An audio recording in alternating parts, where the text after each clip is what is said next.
Okie dokie, here we are. Hello, friends. Welcome to my living room. Trying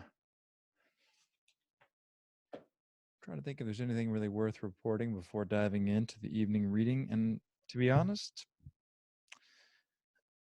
I think these are weird times. That's what I think. I think that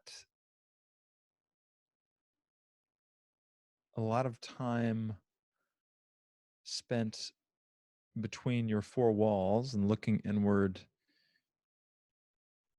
is an altered state. It just is. It's very different than what we usually experience. And during this time, I think the word that's been coming up for me a lot over the course of the last couple of days talking with friends is balance, right? Everyone's trying to find some balance within themselves to navigate, the unknown. And then there's also a larger question of balance, which has to do with how are we as a country, as a culture, as a civilization going to find a new balance coming out of this? Because it's so clear that whatever we were doing before isn't working at the level that it should be. So it can be better than what it is. And it's up to us to imagine something better and then to put one foot in front of the other and walk in the direction of what feels like the right path, right? That's the task before any living human being, part of society, is to say, while I'm here, I'm going to try to push it in the direction that I feel is right. And that's that. So yeah, this idea of balance is important. This idea of responsibility is increasingly important. People are feeling a sense of wanting to do something about it, right? Not just sit back and wait for someone to say, open the country again, but to do something about it, right? To act. And yesterday when I was in dialogue with folks during open session, I had a couple of my old teachers, actually from high school and middle school, in the mix still, and a few other teachers too, who all consistently confirmed that what they felt we were missing in modern education, right, the thing that was missing in the American education, was the softer side of life. It was the emotional intelligence. That's what everyone collectively felt we were lacking. And on a finer point, that we're missing a deeper understanding of identity, right, and sense of self. And we're missing the on-ramps or bridges to initiate us into a deeper universal kind of identity. So yeah, the softer side of life was really the focus of the discussion yesterday. And it's really had my mind turning over, how do we create balance within ourselves and within our relationships? How do we create connection and community? And to me, it's clear that it starts from the inside out, right? If you are someone who is stuck in your mind and stuck on yourself, you're not going to be able to show up very effectively in relationship, right? You're not going to be able to show up very well for yourself, even if you're stuck inside, a mental image. So when we think about how to develop or cultivate that deeper quality of awareness, that emotional intelligence, the starting point is the self. The starting point is looking a little bit closer at who you are, at what you are, right? It's a deeper investigation of identity. And this is what is at the center of all the great contemplative traditions, is who am I, right? Not who am I in the sense of what consumer culture tells me I should be and what I should go purchase and own to become the version of myself that the system says I should be, but the actual deeper look at what am I fundamentally. And to begin that search or to begin that investigation within yourself, I believe that this book, The Power of Now, is one of the really important ones to embark on that journey towards yourself. Um, and here, just to be clear, I delineate self and self. There's lowercase s self, which means ego for me. It just means that sense of a me. That's what the ego is. That sense of a separate self. That's ego. That's me. And then the larger self, the capital S self, is the universal self. It is the deeper I of pure awareness that exists in you and in me and in everyone around you, that just so happens to be refracted through this unique filter of self, lowercase s, self, egoic self, called Clancey, called insert your name here, right? So Eckhart Tolle was by far the most important teacher in my, I would call them early years now, I guess, who really gave me a model to begin building up my understanding of inner space, right? A lot of times, and perhaps those of you out there that have done psychedelics or any have been a participant in any kind of altered states, know that your sense of self drops out in many ways, or completely, all the ways. And these experiences can be incredibly transcendent, and they can also be incredibly scary. And when you come out of them, there is a window of time where you have the opportunity to, it's almost like the deck has been reshuffled and you get to accept the new deck or try to create or recreate the old deck, right? The way it used to be. And it's so attractive to try to go back to what you were before after you have these transformative psychedelic, psychological experiences, spiritual experiences. But ultimately you can't go back. That's the rub. You can't go back once it opens up. And then once it opens up, the choice before you is, okay, how do you want to start making sense of this new space that you've just entered into? So with that, I will start reading now. It was a longer preface than I intended to give, but it is what it is. We're just going to keep going. So I'm going to read from page 17 of The Power of Now, a little subsection called Freeing Yourself from Your Mind. The question to Eckhart is, what exactly do you mean by watching the thinker? All right, it's probably a good time to just sit back and chill on the couch, by the way. When someone goes to the doctor and says, I hear a voice in my head, he or she will most likely be sent to a psychiatrist. The fact is that, in a very similar way, virtually everyone hears a voice, or several voices, in their head all the time. The involuntary thought processes that you don't realize you have the power to stop, continuous monologues or dialogues. You have probably come across mad people in the street, incessantly talking or muttering to themselves. Well, that's not much different from what you and all other normal people do, except that you don't do it out loud. The voice comments, speculates, judges, compares, complains, likes, dislikes, and so on. The voice isn't necessarily relevant to the situation you find yourself in at the time. It may be reviving the recent or distant past, or rehearsing or imagining future possible situations. Here, it often imagines things going wrong and negative outcomes. This is called worry. Sometimes this soundtrack is accompanied by visual images or mental movies. Even if the voice is relevant to the situation at hand, it will interpret it in terms of the past. This is because the voice belongs to your conditioned mind, which is the result of all your past history, as well as of the collective cultural mindset you inherited. So you see and judge the present through the eyes of the past and get a totally distorted view of it. It is not uncommon for the voice to be a person's own worst enemy.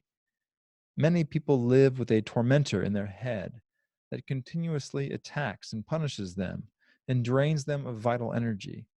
It is the cause of untold misery and unhappiness, as well as of disease. The good news is that you can free yourself from your mind.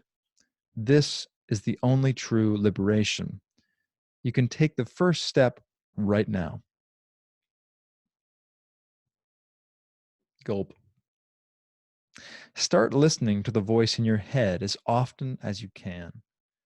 Pay particular attention to any repetitive thought patterns, those old gramophone records that have been playing in your head, perhaps for many years.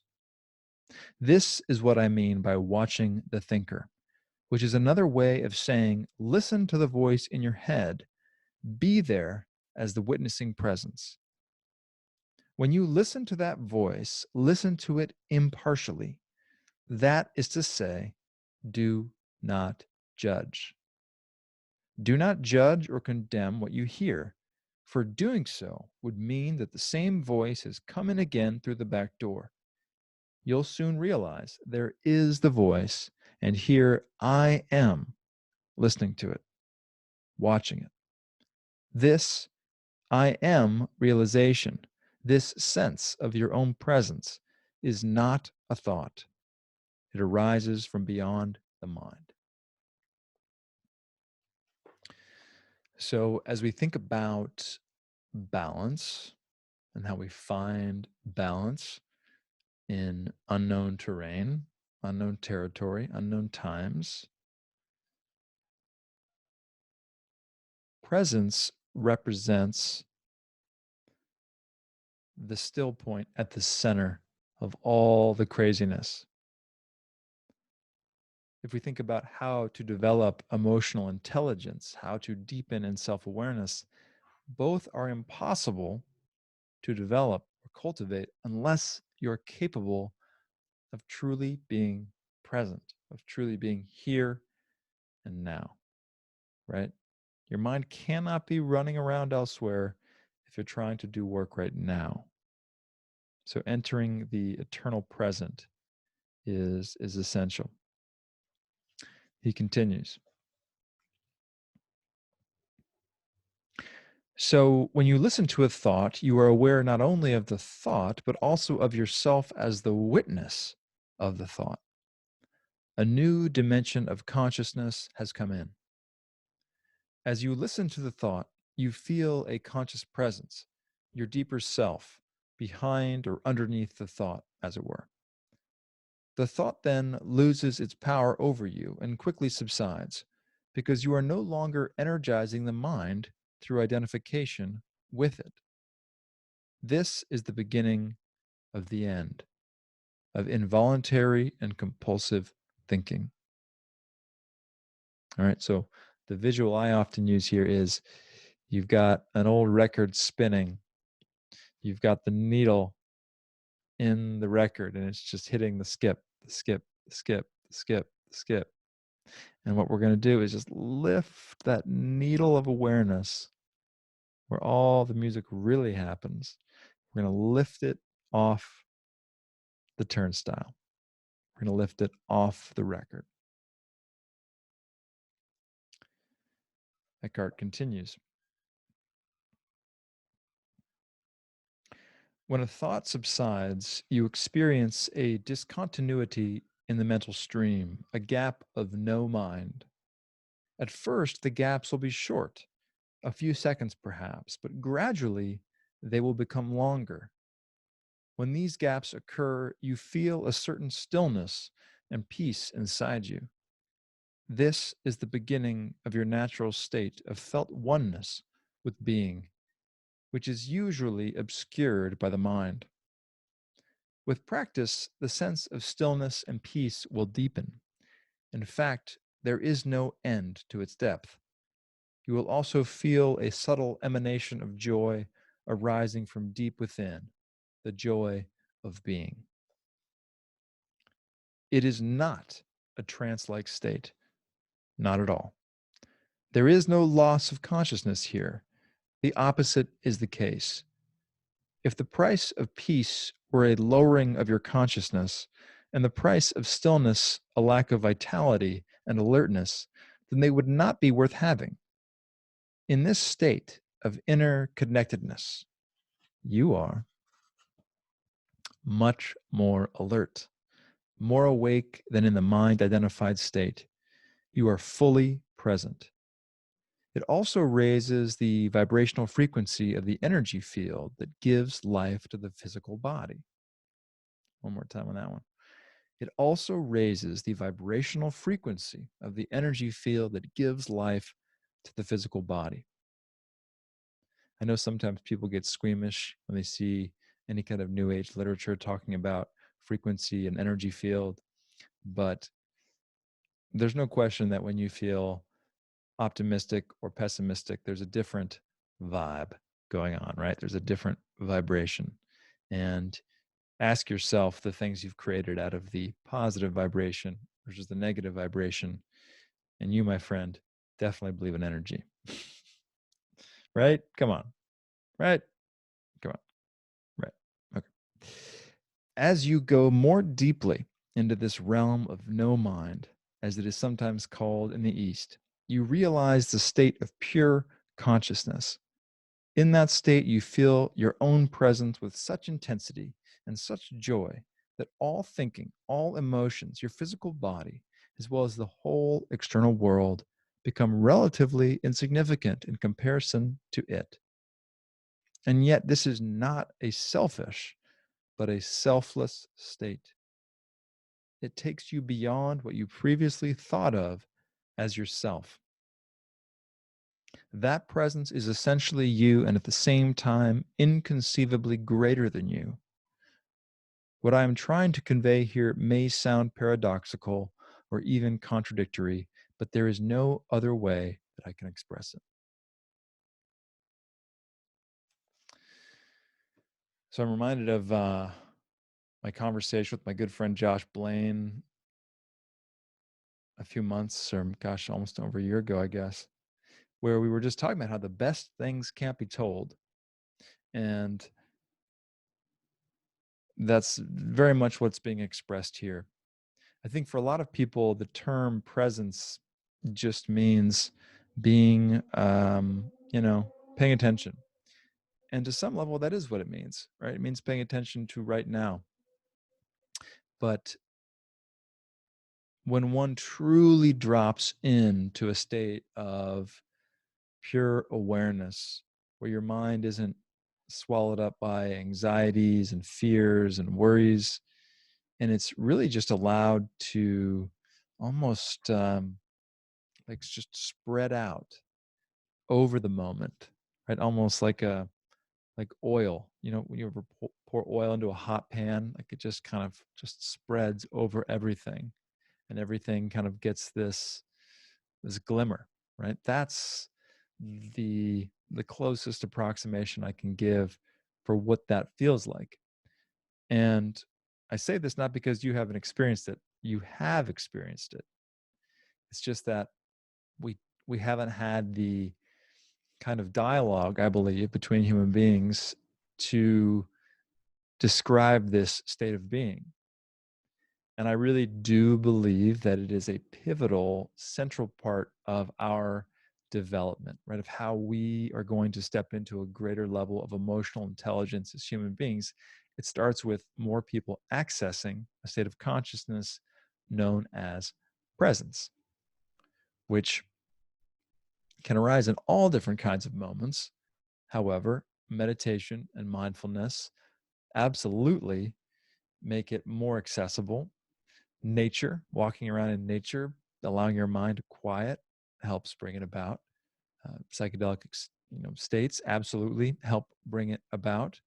But as I've touched on in a few other videos, we should not allow these incredibly important mental states to be confined or only accessible through substances, which many people would be scared of, right? And I think that's maybe another reason why I'm doing this, is because I really believe that if we're going to make the kind of big systemic changes we want to make, then we as a society need more individuals who are going to turn that invisible corner within themselves, right? Who are going to peek a little bit deeper, look a little underneath the egoic narrative, a little deeper than the mind, and realize, whoa, we are all in this together. We are all co-creators of this experience. We are all responsible. How do we find a new balance together that can carry us into the 21st century, into the 21st century, not but the, right? Easy to get overwhelmed. I know that as well as anyone, but deep down, I think we all hunger to take responsibility. We hunger to create change, to be a part of the solution. And in my opinion, it starts with presence. It starts with really bringing your awareness completely into the now and whatever is arising. So that's the reading for tonight, guys. The Power of Now, Eckhart Tolle, a classic for sure, and great for anyone seeking to gain a good grip on their inner life. All right.